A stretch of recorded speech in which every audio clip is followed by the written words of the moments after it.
इस क्वेश्चन में कहा गया है Q1 Q2 दो चार्जेस हैं और जो इनकी net electric field O point पर है वो इसके हाइपोटेन्यूज के परपेंडिकुलर है। तो यहाँ पर आपको Q1 और Q2 में रेशियो निकालना है। तो अब यहाँ पर नेट इलेक्ट्रिक फील्ड बना लेते हैं, नेट इलेक्ट्रिक फील्ड। तो ये आपकी नेट इलेक्ट्रिक फील्ड बना लेते हैं ऐसी। ये एंगल 90 डिग्री का है, ये मान लेते हैं ई नेट है। यहाँ पर ई नेट का मतलब होगा कि Q1 भी एक इलेक्ट्रिक फील्ड क्रिएट करेगा, ये मान लेते हैं Q1 की इलेक्ट्रिक फील्ड है, और इसके अलावा एक इलेक्ट्रिक फील्ड Q2। तो ये E1 इलेक्ट्रिक फील्ड मानते हैं और ये मानेंगे हम E2 इलेक्ट्रिक फील्ड। तो ये हो गया E1 and E2 electric field. ये एंगल्स मान लेते हैं, ये इसको अल्फ़ा मानते हैं, इसको बीटा मानते हैं। तो ये एंगल आपका आ जाएगा बीटा और ये आ जाएगा अल्फ़ा। अब यहाँ पर अगर नेट इलेक्ट्रिक फील्ड इस डायरेक्शन में है तो यहाँ के जो कंपोनेंट्स होंगे इलेक्ट्रिक फील्ड के वो कैंसिल आउट हो जाएंगे और यहाँ के कंपोनेंट जुड़ जाएंगे।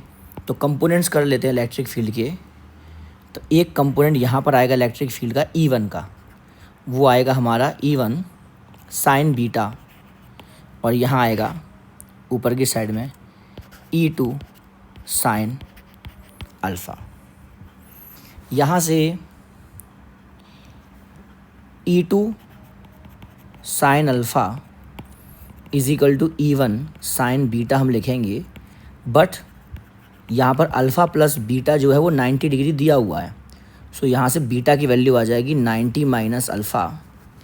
सो E2 sine alpha is equal to E1 sine 90 minus alpha. So यहाँ से पता चलेगा कि E2 sine alpha is equal to E1 cos alpha. So tan alpha की वैल्यू जो आपकी आ जाएगी E1 बाय E2 आ जाएगी। इसके बाद टेन अल्फ़ा की वैल्यू जब आएगी तो यहाँ से टेन अल्फ़ा निकालते हैं। तो देखिए ये वाला एंगल जो बनेगा, ये वाला एंगल बनेगा 90 माइनस अल्फ़ा। इस ट्रायंगल को दोबारा से आप बना लीजिए। तो इस ट्रायंगल में से हम टेन अल्फ़ा की वैल्यू निकालते हैं। ये एंगल है 90 माइनस अल्फ़ा, ये x1 है, ये x2 है। तो 90 माइनस अल्फ़ा की वैल्यू आ गई x1 बाई x2। तो कॉट अल्फ़ा की वैल्यू आ गई x1 by x2। So tan alpha की वैल्यू आ जाएगी x2 by x1। So tan alpha की वैल्यू आ जाएगी x2 by x1 is equal to, यहाँ से ऊपर वाले E1 और E2 का रेशियो देखेंगे, ये हो जाएगा हमारा E1 बाई E2 के बराबर। बट E1 है KQ1 by x1 square divided by KQ2 by x2 square. So यहाँ से हमारा रिजल्ट आएगा, वो आएगा x2 by x1 is equal to x2 square by x1 square Q1 by Q2। So Q1 by Q2 का ratio आएगा, वो आएगा x1 बाई x2। यहाँ से आप देखिए तो यहाँ पर Q1 बाय Q2 जो आएगा वो आएगा x1 बाय x2 के बराबर। सो इसका आंसर हमारा C है। नेक्स्ट क्वेश्चन देखेंगे। नेक्स्ट क्वेश्चन में बोला गया है 3 चार्ज पार्टिकल्स ABC विच चार्जेस, यहाँ पर ये डायग्राम बनाया हुआ है। बोला गया electric field at O along X direction is. तो इलेक्ट्रिक फील्ड एट O की बात अगर आप करें तो देखिए ऐसा होगा कि यहाँ पर ये +2Q चार्ज है, यहाँ पर -2Q चार्ज है, तो नेट इलेक्ट्रिक फील्ड इसकी इस साइड में आएगी। और यहाँ पर -4Q चार्ज है तो इसकी इस साइड इलेक्ट्रिक फील्ड आएगी। और देखिए 2Q की जो इलेक्ट्रिक फील्ड आएगी वो आएगी हमारी K into 2Q divided by D square, और A plus K into 2Q divided by D square. तो ये कितना आ जाएगा, ये आ जाएगा हमारा 4KQ divided by D square. Similarly -4Q की जो इलेक्ट्रिक फील्ड आएगी वो कितनी आ जाएगी, वो आ जाएगी 4KQ divided by D square. That means दोनों इलेक्ट्रिक फील्ड सेम आ रही हैं। सो हम यहाँ पर क्या करते हैं, देखिए यहाँ पर दोनों इलेक्ट्रिक फील्ड्स बना लेते हैं। तो एक इलेक्ट्रिक फील्ड इस डायरेक्शन में आ रही है आपकी, इसको लिख दीजिए E, और दूसरी इलेक्ट्रिक फील्ड नेट जो आएगी वो भी आएगी इस डायरेक्शन में, इसको भी लिख दीजिए आप E के ही बराबर। सो यहाँ पर जो कंपोनेंट ऑफ इलेक्ट्रिक फील्ड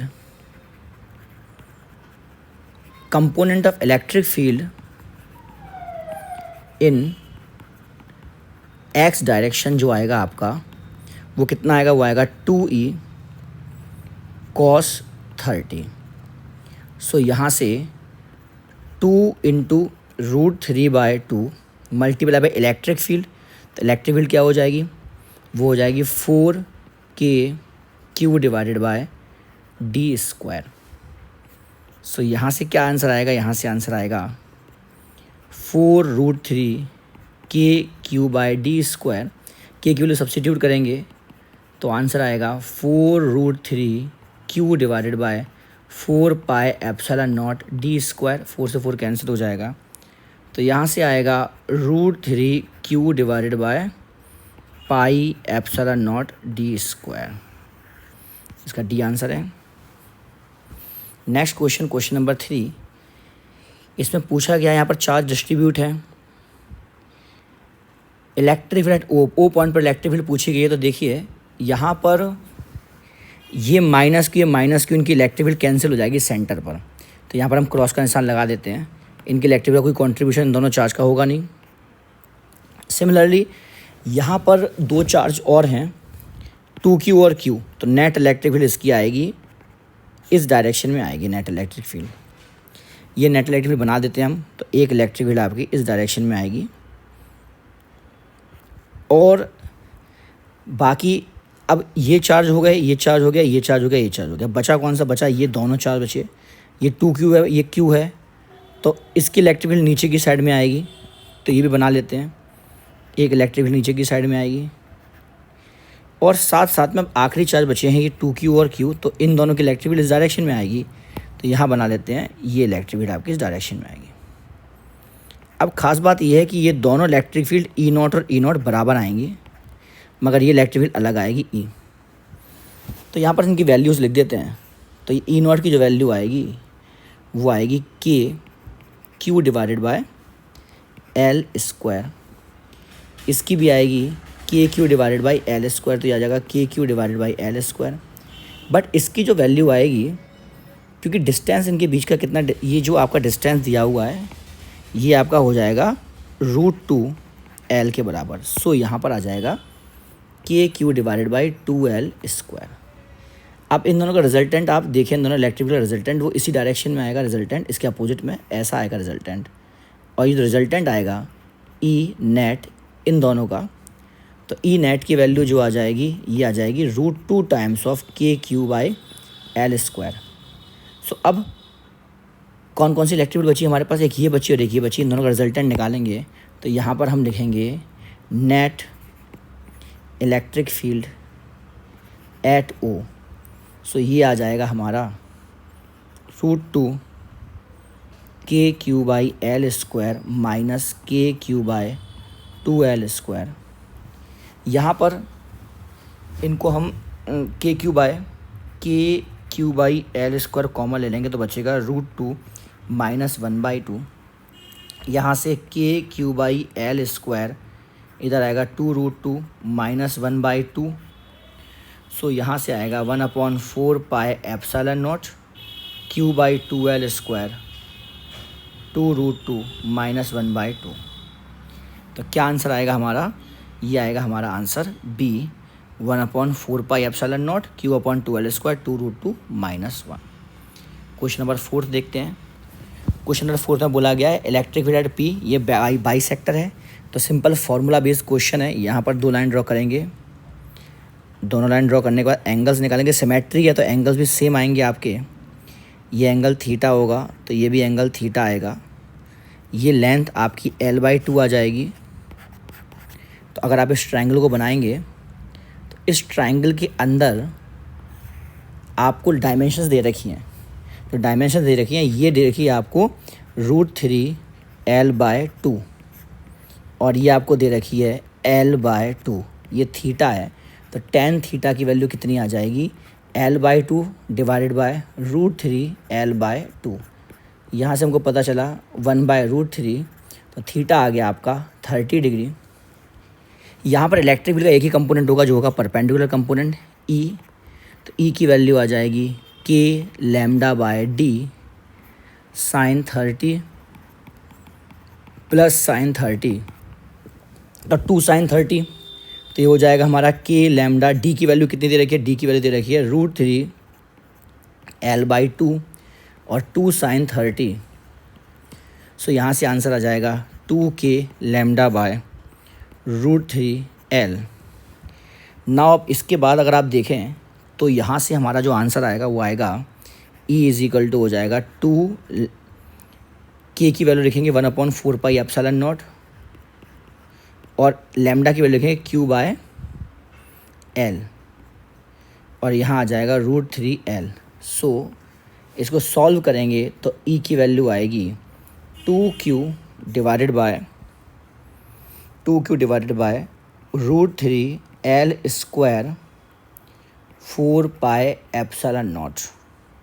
तो यहाँ से कैंसिल कर दो तो Q divided by 2√3 pi epsilon naught L square. Q divided by 2√3 pi epsilon naught L square, C इसका आंसर है।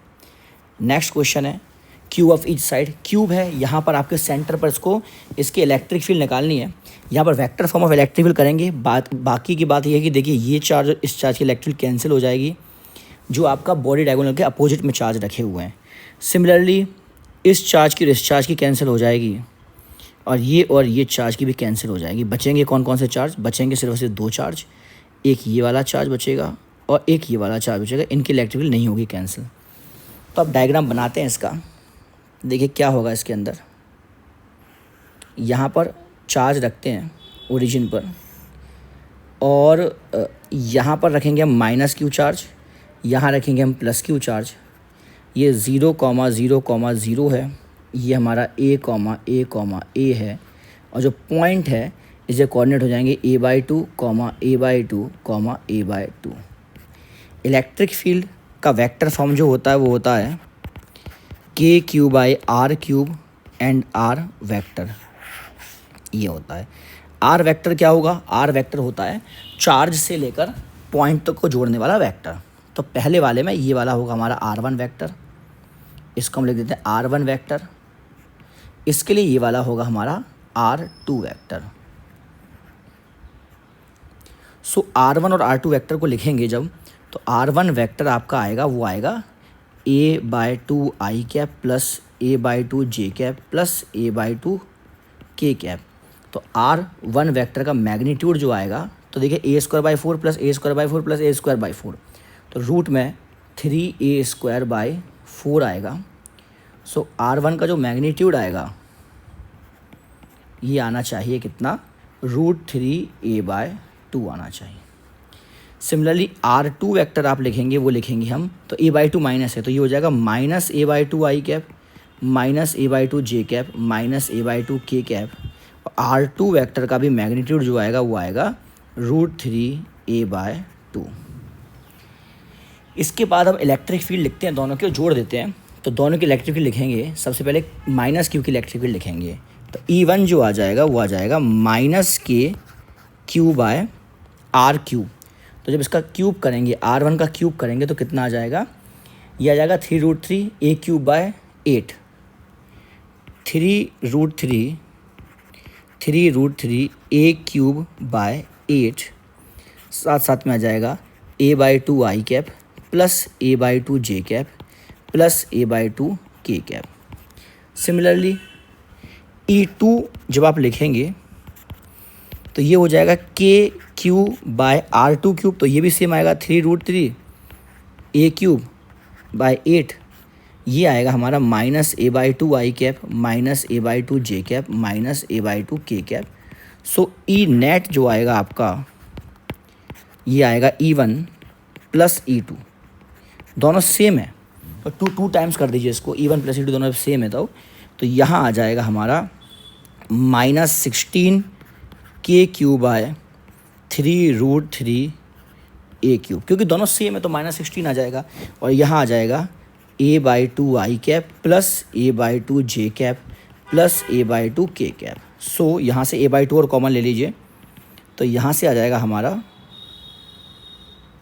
ये आ जाएगा -16 KQ A/2 divided by 3√3 A³ i cap plus j cap plus k cap. Further इसको solve करेंगे तो ये जाएगा -8, ये आ जाएगा -8।